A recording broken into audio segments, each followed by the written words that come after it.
I don't know shit.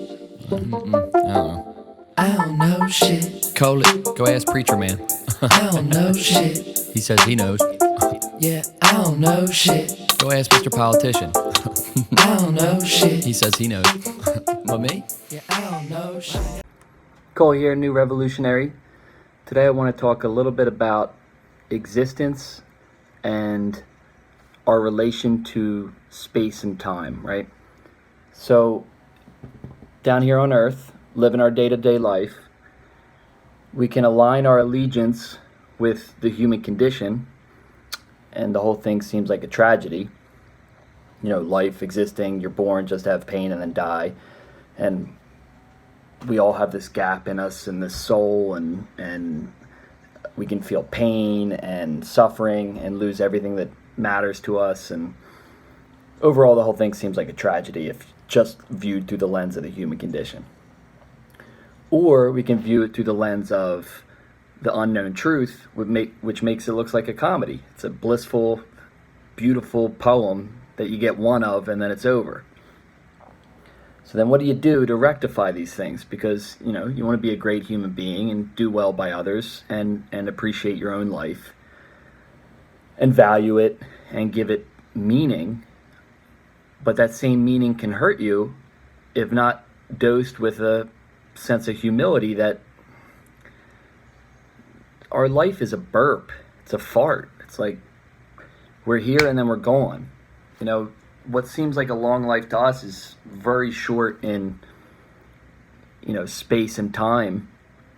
You know, you think about light years and traveling to other planets and galaxies and the evolution and dinosaurs and different stages of the earth, and the human stage is pretty short. We haven't been around that long, yet we think we're the center of the universe.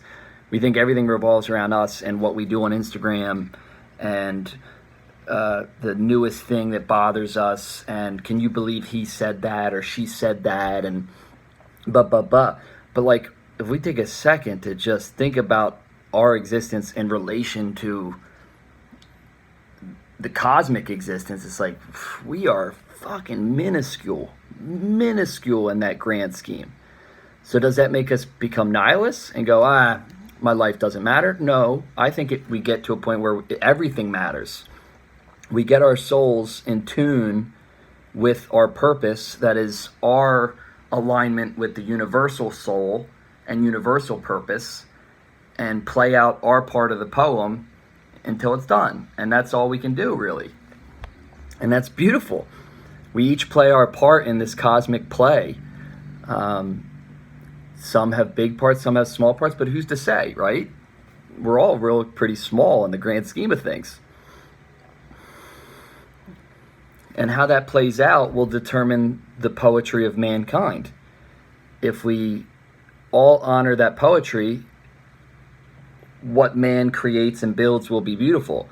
And if we decide to have war in our own minds, we're going to have war on land, and it's, you know, humanity's going to fall apart. It's almost like we determine existentially what we are in every moment by either being in tune with that purpose and flow, or by letting our human needs, which I would say are smaller, take precedent, and human wants and feelings and all these things, when really life can be so much bigger and grander than that, trying to get up into the level of the cosmic play. And what does this mean on a day where you just want to, you know, eat a cheesesteak and watch some tube? It's like, it makes everything seem so, you know, small, you know, not to minimize anything, but it's like, it's really mind-blowing. It's really, really mind-blowing. I get on these benders all the time, like thinking about space, and then what's at the end of that? Okay, so it's more and more galaxies. Okay, what's at the end of that? Okay, it's more and more universes. Okay, but what's at the end of that? And what was before those? And the universe is expanding at a speed further, you know, faster than the speed of light at all sides. Does it wrap around? Is it just blank space that has yet to be filled with universe yet? But when you think that what was in that space has to have been something, so what was that? But that's just how our minds comprehend it, because we think in forms of narrative and straight line, and the way we exist within time and space is through our lens, and the only way that we can contemplate it. But it's probably so dope that we can't even contemplate it yet. You could take all the best theoretical physicists in the world, the Stephen Hawkings and the Einsteins and the modern ones of those, and they can come up with some pretty adept models at this point of how it all works. And I guess for us to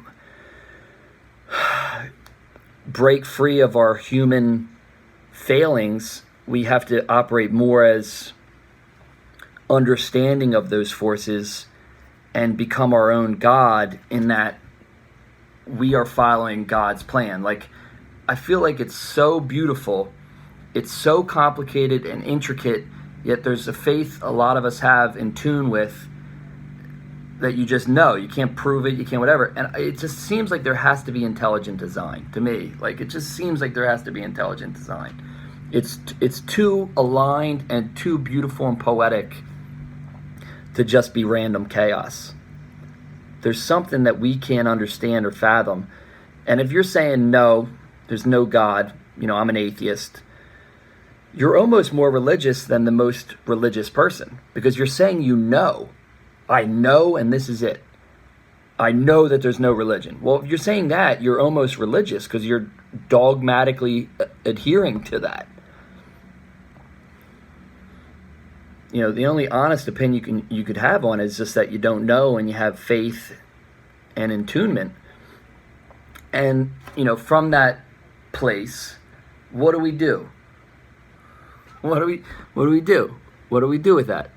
Mankind is here on this planet, this rock, that, dinosaurs were here and then got wiped out.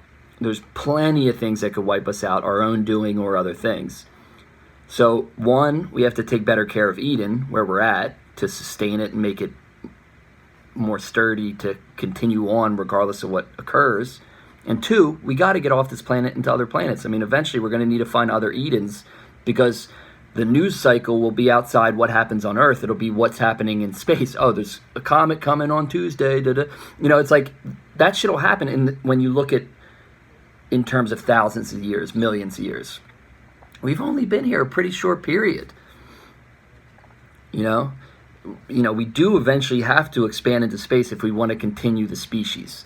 And the trick will be, can we expand sustainably enough to develop our way onto other planets without destroying Eden, or Eden not being destroyed by a cosmic event first. And I think all of us in the rat race are in the survival rat race, the human condition rat race, but there's this larger rat race, which is kind of like a race against time for humanity. And that's why purpose actually becomes very pragmatic. It's not like a luxury. It's like we have to follow purpose, because that might be our role in the continuation of the species, and our species becoming even more conscious and in tune with that intelligent design. Because the more in tune we are with that, the more that we will continue, because that's ephemeral, eternal, been here forever, will always be here. The more we can get our souls in tune with that and make our decisions based on that, we too will be poems forever. And in our brief burp of a life, we get to just paint what we can to be that stroke in the cosmic painting, It's tripped out stuff. And then you go back to everyday life and you wonder, why do you get bothered by things? It's just like, the better you can control your emotions with the human condition, the more you can get your mind up into these higher spaces of exploration to then create things that are purposeful. Like for me, I don't know anything about making rocket ships, and I don't know much about climate change technology, but I know it's crucially important. So as a personality, talker, creator, artist, whatever the fuck you want to call me, I'm going to talk on it. So maybe that'll stimulate somebody, and that's my role in that particular part of things.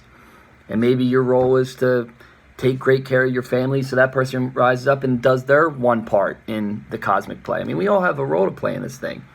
I think we need to stop bickering about the small stuff, because there's so much more we can all do collectively as a species and a collective. I mean, we're all part of the same thing. Beautiful thing that is. Love you all. Thinking, I don't know shit. I don't know shit. Right now 76. Thinking, I don't know shit. Yeah, I don't know shit.